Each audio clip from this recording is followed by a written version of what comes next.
চন্দ্রগ্রহণ এখনও চলছে, কিন্তু ওই যে পূর্ণগ্রাস তার থেকে কিন্তু চাঁদ বেরিয়ে গেল। পৃথিবীর যে উপচ্ছায়া, সেই উপচ্ছায়ার মধ্যে এখনও আছে। শুরু হয়েছিল রাত্রি 8:30 থেকে।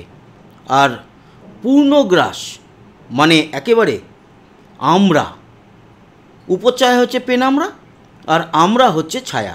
সেই ছায়ায় প্রবেশ করেছিল রাত্রির মোটামুটি 11টা থেকে, আর 12:22 অবধি ছিল পূর্ণগ্রাস চন্দ্রগ্রহণ।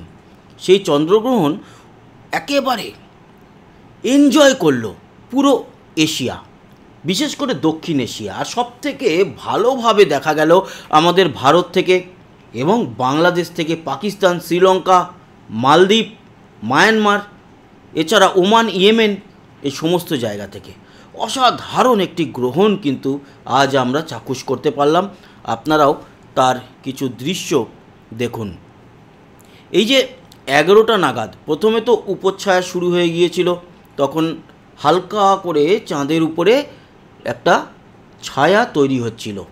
এরপর শুরু হলো মেন যে টোটাল লুনার এক্লিপসে বলা হয়, সেই লুনার এক্লিপসে 2025 7 and 8 সেপ্টেম্বর যেটা সংঘটিত হলো।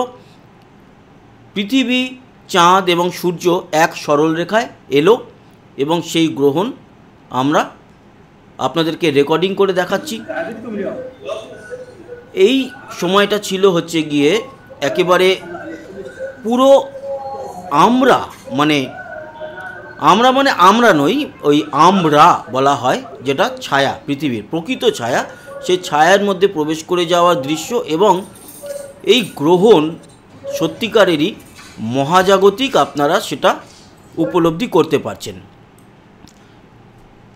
তখন কিছু বাউন্স লাইটে সূর্য থেকে আসা আমরা লক্ষ্য করতে পারছিলাম যে চাঁদের যে মেন বডি যেটা আমরা পৃথিবী থেকে দেখতে পাই, সেখানে বেশ খানিকটা লালচে ভাব এসছে। কিন্তু একটা সমস্যা হয়, ক্যামেরায় যদি অন্য কোনো পার্টে লাইট থাকে না, সেই লাইটটাকে এক্সপোজার কন্ট্রোল করতে গিয়ে অন্য জায়গাকে প্রচণ্ড আন্ডার করে দেয়।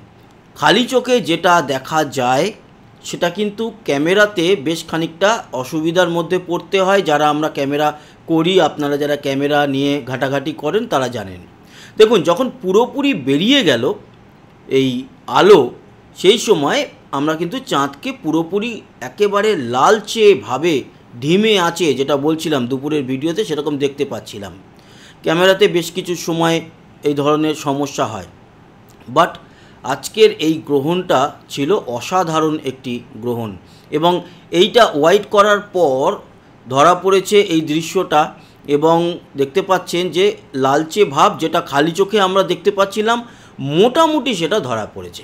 আর তারপর আস্তে আস্তে করে কিন্তু আবারও মেন যে ছায়া বা আমরা, সেখান থেকে পেনামরায় বা উপচ্ছায়ায় প্রবেশ করা শুরু করলো। তখন চাঁদের আবারও যে দৃশ্যমানতা সেটা অনেকটাই বেড়ে গেল।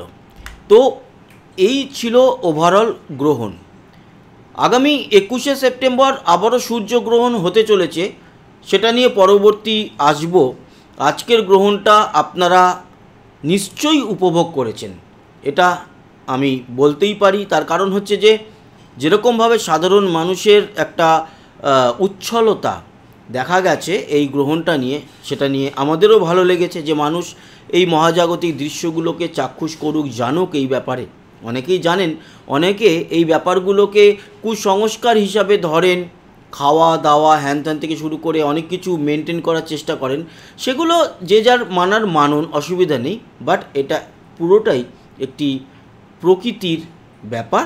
এটা ঘটে থাকে অনেক বছর বাদে, এরকম একটা পূর্ণগ্রাস চন্দ্রগ্রহণ আমরা কিন্তু দেখতে পেলাম। তো এই চন্দ্রগ্রহণ 2025 এবং 7 ও 8ই সেপ্টেম্বর আপনাদের কেমন লাগলো খালি চোখে দেখে জানাবেন। আর অবশ্যই সূর্যগ্রহণ আসতে চলেছে, এই কারণটা একটা না বলে পারছি না। দেখবেন সবসময় চন্দ্রগ্রহণ আর সূর্যগ্রহণ পাশাপাশি হয়, মানে 15 দিন অন্তরই হয়। তার কারণ হচ্ছে যেহেতু চাঁদ, পৃথিবী এবং সূর্য একটা সমান্তরাল রেখায় সবসময় তো আসে না। পৃথিবী একটু তার অক্ষের উপরে হেলে রয়েছে, ফলে চাঁদ এইভাবে ঘুরতে থাকে বেঁকে, সূর্য এরকম জায়গাতেই থাকে সেন্টারে। তো যেহেতু বেঁকে ঘুরতে থাকে, সেরকমভাবে ঘুরতে ঘুরতে একটা সময় আসে বছরের, বা বছরে দুবার আসে এরকম একটা সময়, যে সময় এই বাঁকা যে অঞ্চলটা, সেই অঞ্চলটা সমান্তরাল রেখাতে চলে আসে। ফলে সেই সময়ের অমাবস্যায় আমরা সূর্যগ্রহণ দেখতে পাই, এবং সেই সময়ের কিন্তু পূর্ণিমায় আমরা চন্দ্রগ্রহণ দেখতে পাই। আর এটা পরপরই ঘটে। কখনো কখনো এমন দেখা গেছে যে একটা আংশিক চন্দ্রগ্রহণ হলো, তারপর একটা পূর্ণগ্রাস সূর্যগ্রহণ, এবং তার পরের পূর্ণিমাতে আবারও একটা আংশিক চন্দ্রগ্রহণ। আবার কখনো কখনো দেখা যায় একটা আংশিক সূর্যগ্রহণ এবং পূর্ণগ্রাস একটা চন্দ্রগ্রহণ হলো তার পরের পূর্ণিমায়, আবার তারপরের অমাবস্যায় আংশিক একটা সূর্যগ্রহণ। তার কারণ ওই যে সমান্তরাল রেখায় প্রথম যখন ওই অমাবস্যার সময় এসেছিল, সেই সময়টাতে কি হয়েছে, সরলরেখার মধ্যে পুরোপুরি সরল হয়নি, সমান্তরাল হয়নি, খানিকটা টাচ করে গেছে, তার জন্য আংশিক গ্রহণ হয়েছিল। এবং তার পরের অমাবস্যাতেও আংশিক গ্রহণ, মাঝেরটা একেবারে পুরো সমান্তরাল হয়েছিল, তার জন্য পূর্ণগ্রাস হয়েছে। সেটা সূর্যগ্রহণের ক্ষেত্রেও চন্দ্রগ্রহণের ক্ষেত্রেও। এটা আবার সবসময় হয় না যে পরপর 3টে গ্রহণ হয় না, দুটোটা হয়েই থাকে। দুটো গ্রহণ আমরা ম্যাক্সিমাম টাইমেই দেখে থাকি। তো এই যে চন্দ্রগ্রহণ গেল, আগামী 15 দিন বাদেই আবারও কিন্তু মানে 21 তারিখেই আবারও সূর্যগ্রহণ, যদিও সেটা ভারত বাংলাদেশ থেকে দেখা যাবে না, আর সেটা পূর্ণগ্রাসও নয় যতদূর আমি ঘেঁটে দেখলাম।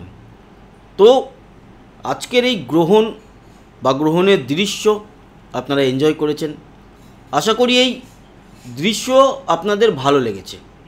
তবে একটা কথা না বলে পারছি না, কোথাও না একটা জিনিস মনে হয়, আমি এই চন্দ্রগ্রহণ বা সূর্যগ্রহণ নিয়ে প্রচুর ভিডিও এর আগেও বানিয়েছি, এবং প্রচুরবার আমরা চাক্ষুষ করেছি নিজেরা। আমি একটা জিনিস আমার ব্যক্তিগতভাবে মনে হয়, আমি যদি ভুল বলি আমাকে ক্ষমা করে দেবেন, আমার চন্দ্রগ্রহণের থেকে সূর্যগ্রহণ বেটার লাগে। কেন জানেন তো? তার কারণ হচ্ছে চন্দ্রগ্রহণ একটা ছায়ার উপরে তৈরি হয়। কারণ আমরা পৃথিবী থেকে চন্দ্রগ্রহণকে যেটা দেখতে পাই, সেটা হচ্ছে পৃথিবীর ছায়া তার উপরে পড়েছে, সেটা দেখতে পাই। কিন্তু চাঁদে যদি আমরা থাকতাম, তাহলে সূর্যগ্রহণ দেখতে পারতাম এই সময় পৃথিবীর দ্বারা, কারণ পৃথিবী মাঝখানে চলে এসেছে। এবার সূর্যগ্রহণটা কেন ভালো লাগে, তার কারণ পৃথিবী এবং সূর্যের মাঝখানে চাঁদ আসে।